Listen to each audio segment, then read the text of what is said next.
Hi, in this video I want to show you a bit how we can frame every kind of target with the Star Adventurer by working differences of right ascension and declination between a visible target and the intended target. So the idea is that we can use this system of global stellar coordinates in order to calculate the relative position between any 2 points in the sky.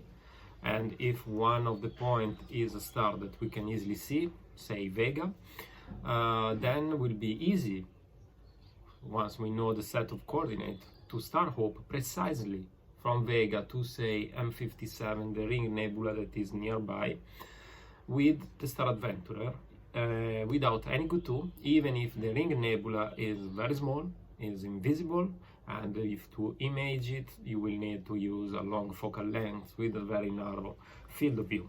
So in the second part of the video we'll show you how you can build your own scale for the declination, as the Star Adventurer does not have this.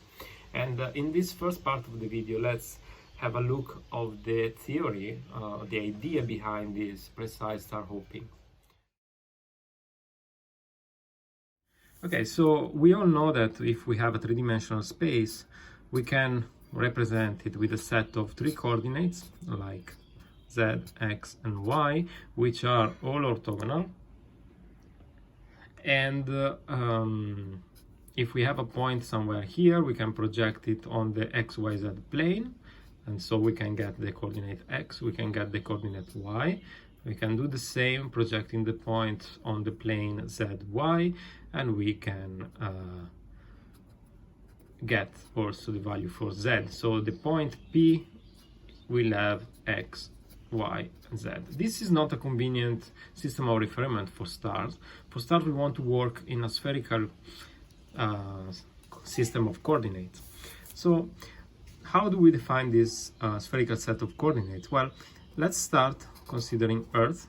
Here we have the north, we have the south, then here we have the equator, and we can draw the rotational axis of Earth. So it's going like that, passing through the center of Earth, and we can then define a sphere around Earth, that is where all the stars, all the deep sky objects are projected on. So we don't actually care about the actual distance from us, we just want to see where they are distributed in space, and so we can create what is called this celestial sphere. And when we extend the plane of the equator, the celestial sphere will have a celestial equator. It is this one, celestial equator. Here we have the northern celestial pole, and here down we have the southern celestial pole. Now, this is almost complete. We have one system of reference, which is the axis of rotation of Earth. We have the celestial equator. And now if we consider the direction to which the sun is respect Earth at the vernal equinox, this is, that by the way correspond to March 31st, then we have a point here on the celestial equator, which is the point of reference, and we call that 0 hour. Now, if we have a star here on the celestial sphere, how we arrive to the stars, what are the coordinates of the star?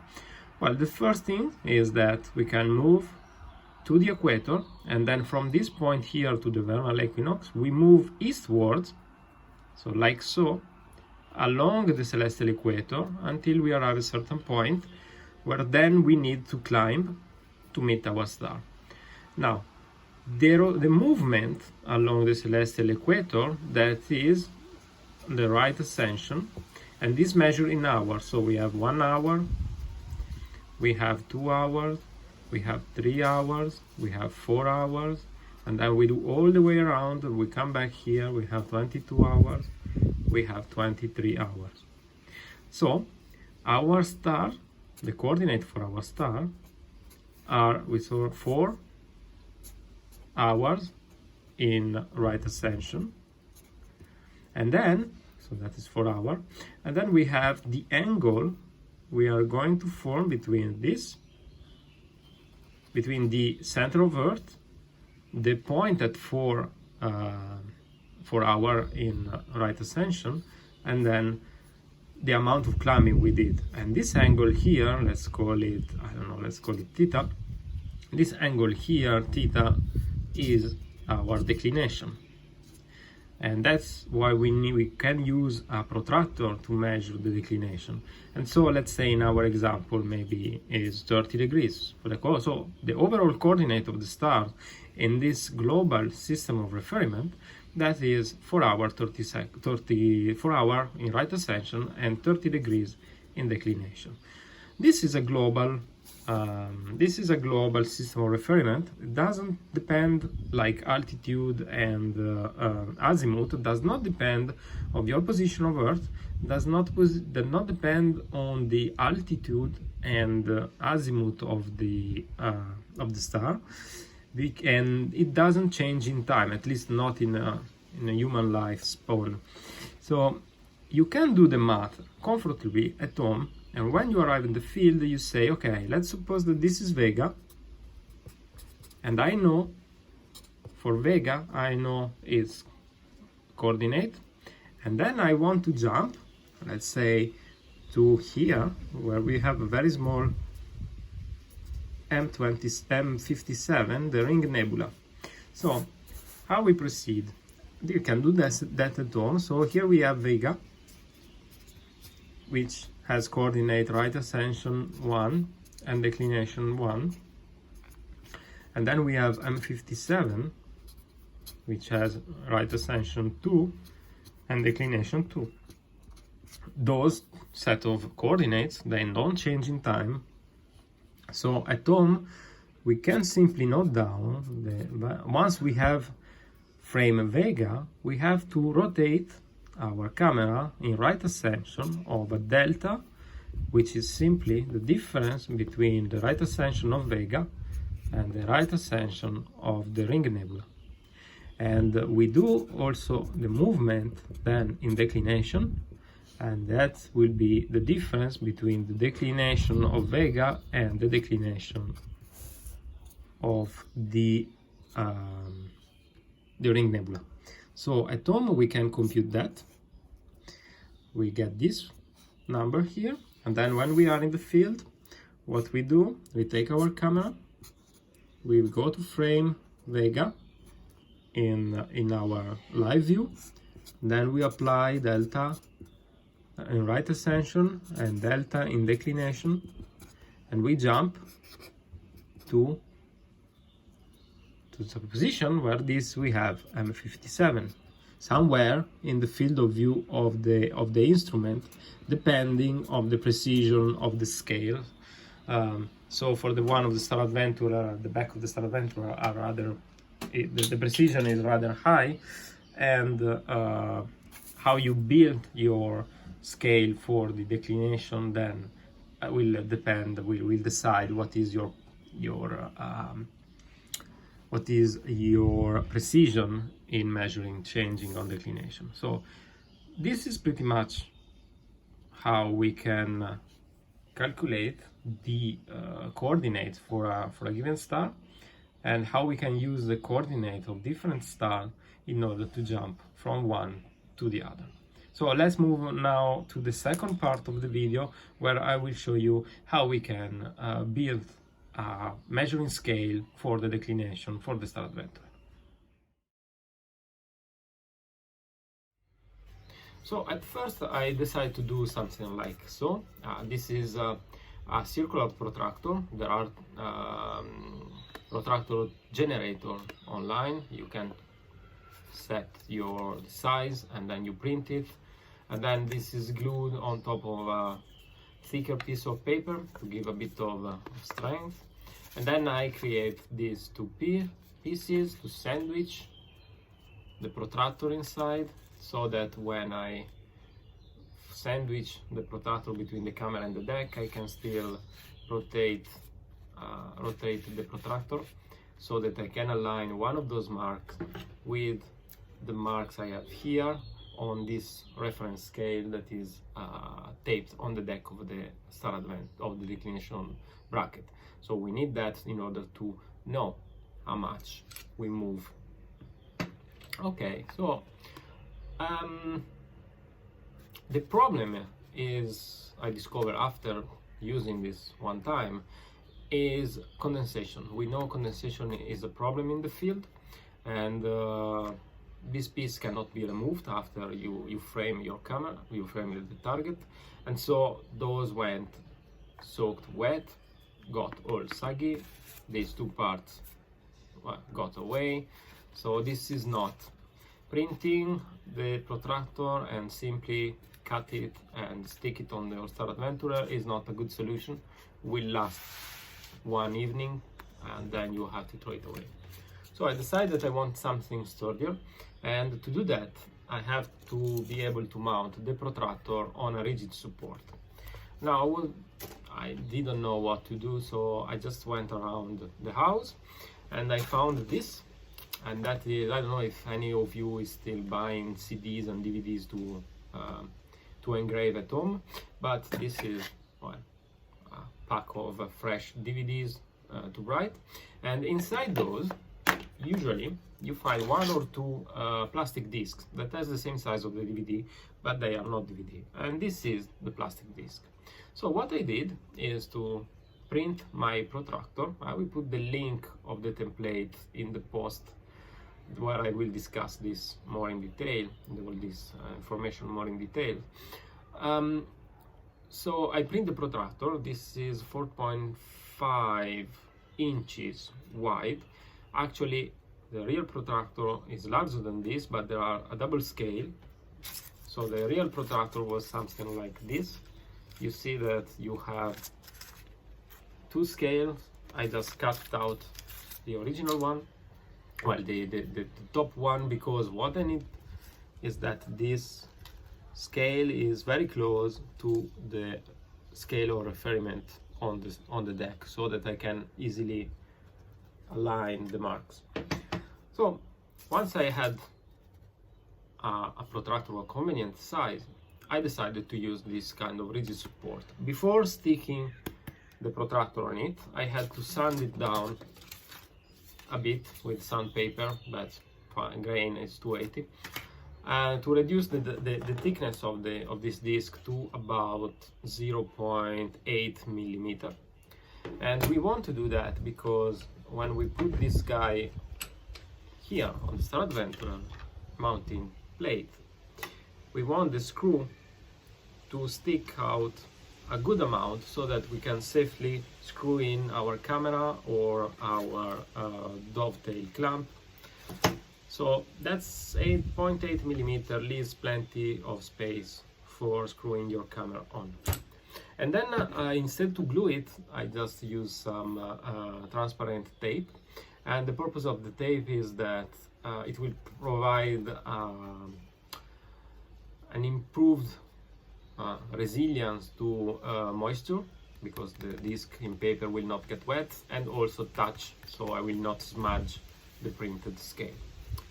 Now the problem using the DVD is that you see the difference between the hole and the screw, and so you will have this guy moving around, a lot of lateral playing, and I don't really like it. I don't want that. So I wanted to find something that could fit better. And looking inside the house, I came across to this part here. That is the water hose. You screw on your tap, and then this part stick out, and you put your watering tube on it, and you go to water your plant or your garden, you wash your car, whatever. And in this part here, you have a larger part that is what keep the plastic inside this ring, and this is the part that goes to seal the whole ensemble. There will be an O-ring, and this is the part that I'm interested about, because this hole here is pretty much the good size for the DVD. It matches, it's the same size. The plastic that goes inside is, I cut the part, but it has this step. You can see here this step. This step simply is what it fits inside the hole here. Something like so. So it keep this part much stable inside the hole. So we can use this step to simply take and pop it. You listen the click, I can do it again. So that's it. We have popped it, everything is stable, nothing fall off. Now the problem is not yet solved because the diameter of the inner diameter of the part that we have cut is still as this big, and again we have a lot of play. Luckily I had in the house one of these things. Those are rings you use to make a hole, to punch a hole into a tissue, curtains, whatever, so that the hole you create will be inside this metal part, and you can hang your curtains or put a hook inside, and you will not tear apart the tissue. Now if we look on one of these, this is very simple and malleable metal, and we try to see the diameter, you see that the fitting is very good. Actually, I have very little play, so the diameter fit. So what I did is just take this and fit it in this in the plastic part, the mounting, let's say the mounting assembly for this protractor. So the whole assembly looks like so. Now I suggest you, no, put it wrong, I suggest to use the larger part as base, so that is the part that will sit on the declination deck. Now we fit it, and then you see we have enough of the mounting screw to securely and safely screw on top our declination, well, our camera or clamp. Now we tighten it very carefully, and everything is super steady, nothing moves. Now it's not true that nothing moves. The protractor can still rotate, and so we can still align. For instance, if we want the starting point, we can still align the mark 100 with the 0, and then from there measure changing in declination, because the friction, if you look now, I'm turning the knob, and this I have first to close the clutch, sorry, and you will see that the 100 moves away from the 0 in both directions, depending how I turn this adjustment knob. So we have both the possibility to align the circles, the protractor to the scale with the camera mounted, and then friction will allow us to measure changing declination. Now this scale here, how I made it is that every line is 2 millimeters apart, and on a protractor of this diameter it corresponds to about 4 to 5 degrees rotation. So you can probably have a good precision of about 2.5 degrees, 2 degrees, 2.5 degrees. That should be plenty enough to frame any kind of target, or at least, if not very precisely in the center on the frame, but will be in the field of view of the instrument, and then you can visually refine or take a couple of test shots to refine the position of the target in the frame. So in short, this is how you can create with spare part. You can find a house, or cheap part you can buy any Home Depot.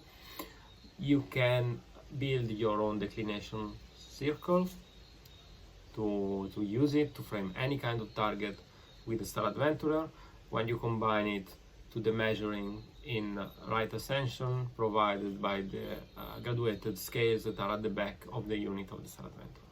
So I hope this video was inspiring, and I hope you will enjoy. Let me know if it works for you, and see you on the next video. Bye.